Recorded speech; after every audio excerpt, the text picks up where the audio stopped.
95 में इसी भोपाल में था। राष्ट्रीय स्वयंसेवक संघ का एक पथ संचलन था।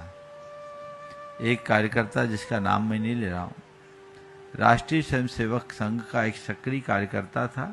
उसके साथ उसका 5 साल का बेटा था।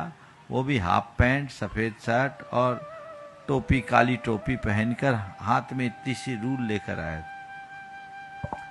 मैंने जब उसके पिता से पूछा तो बोला, महाराज जी मैं इसे राष्ट्र के लिए पाल रहा हूँ, मेरी इच्छा है कि मैं इसे राष्ट्र को समर्पित कर दूं।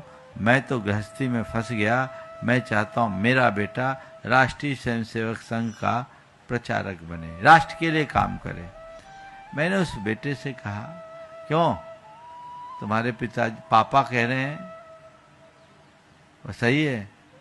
छोड़ते ही बेटे ने कहा, महाराज श्री क्षमा कीजिए, हमारे पापा नहीं हैं, ये हमारे पिताजी हैं। 5 साल के बच्चे, मैं चौक मंदिर में था, ये हमारे पापा नहीं पिताजी हैं।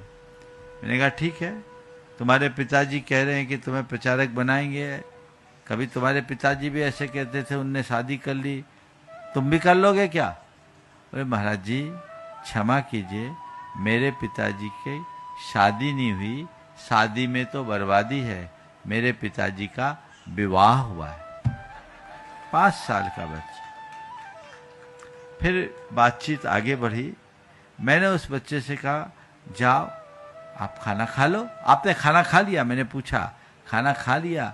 बोला, महाराज हम खाना नहीं खाते, खाना तो मियाँ खाते हैं, हम भोजन करते हैं। एक 5 साल के बच्चे के मुख से ये बात सुनकर मैं हतप्रभ रह गया। ये संस्कार पिता के दिए हुए संस्कार थे। ऐसे संस्कार यदि बच्चों में घोंट घोंट के भर दे